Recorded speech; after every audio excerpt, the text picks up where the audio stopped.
So there was this really interesting news article that came up on my timeline. I was reading through it, and it highlighted a really, really kind of ongoing issue. And you've probably been driving along, and you'll have seen adverts on roundabouts or flyovers, on the sides of buses, on bus stops, saying, "Hey, why don't you become a foster carer? Could you look after this child? Could you be a carer? Could you be a foster carer? We're looking for foster carers." All kinds of of ways of enticing people in to become foster carers. And for me, that's a really interesting issue because I am a social worker, and I do some sort of recruitment, and I do approve people to be foster carers. And recruiting foster carers is one thing. It's not easy, but it's one thing. The real challenge with foster carers is keeping them.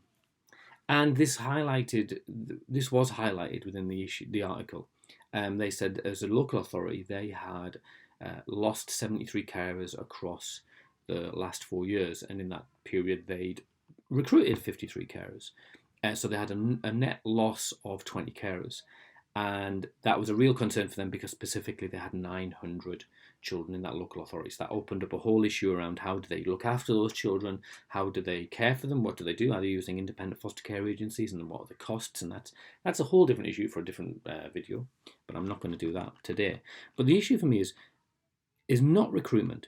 And I always think of it like cars. If you buy a car, you go to a garage, before you even go to a garage, you'll ask around, you'll go to your friend, what's this garage like? Because you know inherently that cars are great, cars are lovely, we all like, our cars, and that's fantastic, but you know that cars come with inherent need for ongoing maintenance and service and support, that things will go wrong with your car, that you will need help with your car sooner or later, unless you're a qualified mechanic. So you ask around and you say, well, that's a great deal, that's a great price, and that's a great car on the forecourt. But what are you going to do for me afterwards? How are you going to help me look after this car? Is my warranty worth the paper it's written on? And it's maybe a really crude analogy for fostering. Getting through the gate is really not that difficult to become an approved foster carer. But actually, as if anyone knows, that actually that comes with some challenges and some difficulties. Because children, by definition, who've been through the foster care system or are in the foster care system, have experienced adversity, whatever that looks like. They've experienced loss, they've experienced separation, they've experienced potentially all kinds of different forms of abuse. So you need help.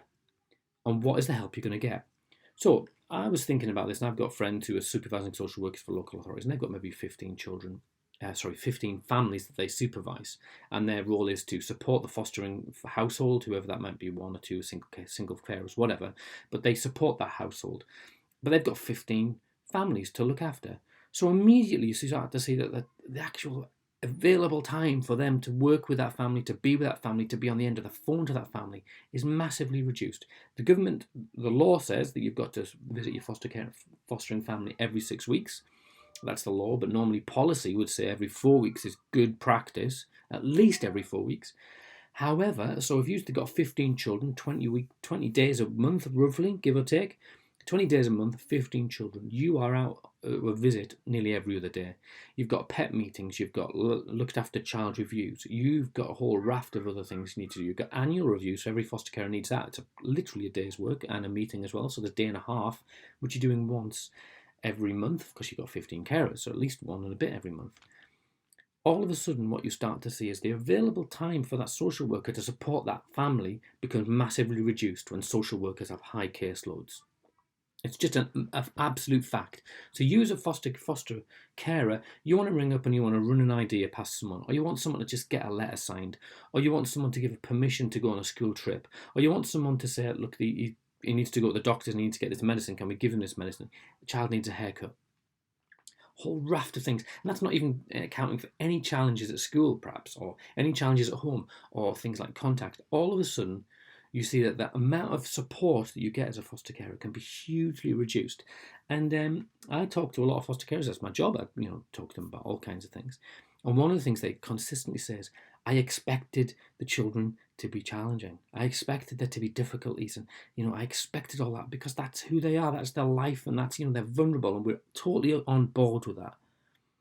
What I didn't expect was the challenges I get from other professionals, be that school, social workers, looked after, your independent reviewing officers, people from the virtual school, people through CAMS, this whole raft of professionals that actually bring loads of tensions in onto this family.